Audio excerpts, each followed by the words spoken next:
dealing with Express you have the ability to give a question at any time, and you don't have to create a flip chart that has all the questions on it. Let's take a little closer look at Express and how it works. I have a diagram up here on the board, on the flip chart that shows where the Express icon is. I'll scoot my menu over a little bit closer. You can see it right there on my active Express menu, and it pops up a question bubble. On the question bubble, I am set for active expressions right now, so that's why I'm showing everything. I'll show you here in a second what it looks like for active votes if you have the little egg clickers. With this, you're able to do true, false, sort order, multiple choice, text response, number response, and then of course your Likert scale. So you can do all the styles of questions that you do if you created a test.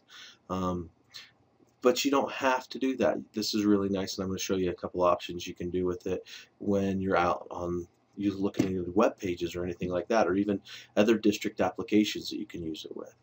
To get out of it at any time, you just go down to the little sprocket, hit the red X, and it'll close it out and bring it off. So you can pop it open and then close it. You can also just click on it again and it'll close it out there over in your tool menu. Also with this, down here in the selection menu, you can also register devices. So if you haven't done that yet, that gives you another place to select and register devices. You can also register your class or assign devices through here. And then this target at the end, it gives you the option of changing from active expression to active votes. Let's click to active votes and take a look at them really quick. With active votes, since you only have the letters A through E on the face of the clicker there, you can either do true, false, yes, no, or multiple choice. That's your only options for those ones. But let's click back to expression. So that's pretty easy when we look at that. This next screen here, let me close this out, shows those things again, where if you're using active votes, once again, like I said, you only can do true, false, yes, no, or multiple choice. And then if you have the active expressions, you can use all the styles of clicker questions that you want to use. Now let's look at how we'd use ExpressPoll with other applications besides the flip chart. If you had a flip chart up and you wanted to ask a question inside there and you didn't have it created, you could use ExpressPoll and ask questions right then. Simple as that. So you could use it with the Promethean software. Or we can use our desktop tools. Remember this little icon right here with the hammer and the wrench? We can go out to our desktop and use any application we want on our computer. You'll see I have my desktop tools right there open. When I go to my desktop tools at the center, if you pop it open here, you'll notice ExpressPoll's right there. I click on it. Now I'll have two bubbles open. So I'll have my desktop manager and I also have my ExpressPoll open. So you could go through and you could read an article, like I have this one about the ecosystems up here. We could read this article about the ecosystem, and if it has questions at the end, or if we stopped and read this section about rebounding the ecosystem, we could stop and ask students to give us the main idea. And we could just simply click on ABC and then tell them, okay, give me one sentence that tells me what the main idea of that rebounding the ecosystem was. And you can give them that question right then and there and be off and going. They could respond. When they're done, your little graph would pop up and you could sort through your questions and do your things then.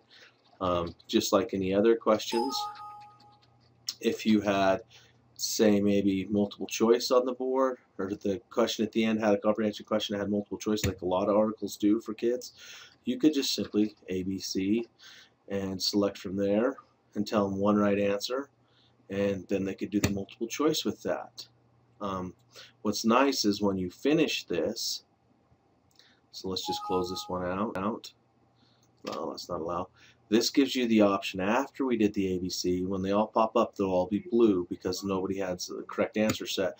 If you click the A and the B right there, it gives you the option to go down and say B was the correct answer. So now your bars would change from blue to red and green, and B's would all be green, showing that they're the correct.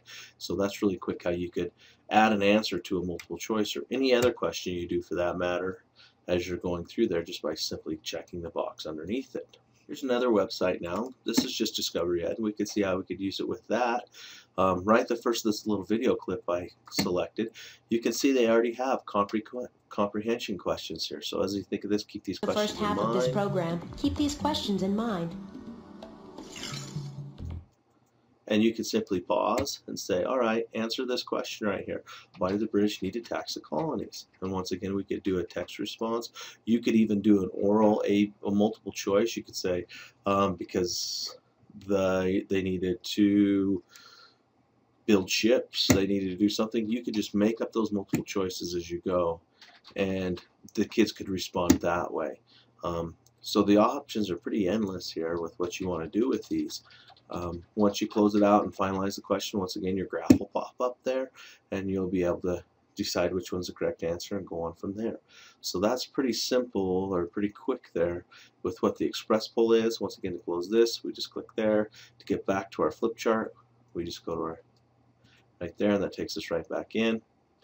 That shows us really quick what express pull is and what we could do with it. The nice thing about it is you do not have to spend hours creating flip charts or assignments. You can just click on express pull and go from there. So you're set. So get out there and try an express pull test or two.